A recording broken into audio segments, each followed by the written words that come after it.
நம்ம படிச்சிருக்க Montessori entry கோர்ஸில் பார்த்தீங்கன்னா ஒன் டே ஒரு இன்டர்ன்ஷிப் மாதிரி கொடுத்துருந்தாங்க. ஒரு நாள் ஒரு ஸ்கூலில் போய் அங்கே இருக்கிற ஸ்டாஃப்ஸ் கிட்ட ஒரு இன்ட்ராக்ஷன் பண்ணுங்கன்னு.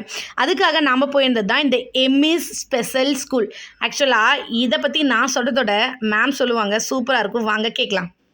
Hello ma'am. ஹலோ மேம், உங்களை பற்றி ஒரு இன்ட்ரோ சொல்லுங்கள் மேம். என்னை பற்றி என்னோட பேர் வந்து ஹேமா பிரைட். நான் ஒரு ஸ்பெஷல் மதர். அதுதான் மெயினாக நான் சொல்ல வேண்டிய இன்ட்ரோவே என்னை பற்றி.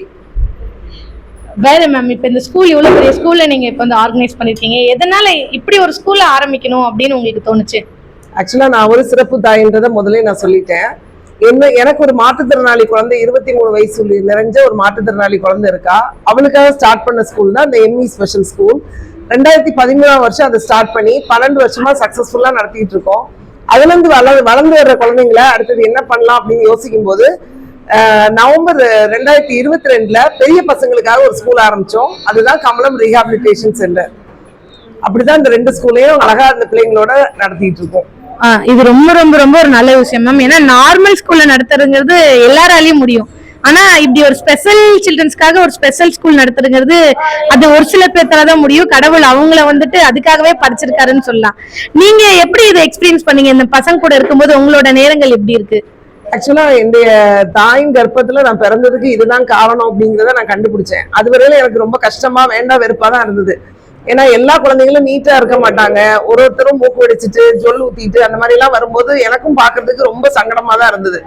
என்னுடைய குழந்தைய நான் வந்து வளர்த்துட்டு இருந்த அந்த எக்ஸ்பீரியன்ஸ் பிளஸ் வந்து என்னுடைய வாழ்க்கையே இதுக்குதான் காரணம் அப்படின்னு நினைக்கும் போது இதை நான் அக்செப்ட் பண்ண ஆரம்பிச்சேன்.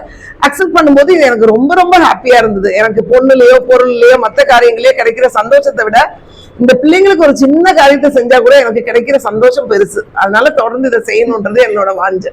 இந்த ஒன் டே இன்டர்ன்ஷிப்ல நான் உங்க கூட கொஞ்ச நேரம் தான் மேம் இருந்தேன். ஆனா இங்க இருக்க ஸ்டாஃப்ஸ் ஒவ்வொருத்தரும் அவங்க குழந்தைங்களை எப்படி வந்து ஹேண்டில் பண்ணுவாங்களோ அந்த மாதிரி அந்த ஒவ்வொரு குழந்தையும் ஹேண்டில் பண்ணாங்க. எப்படி இப்படி ஒரு டீமை செலக்ட் பண்ணீங்க?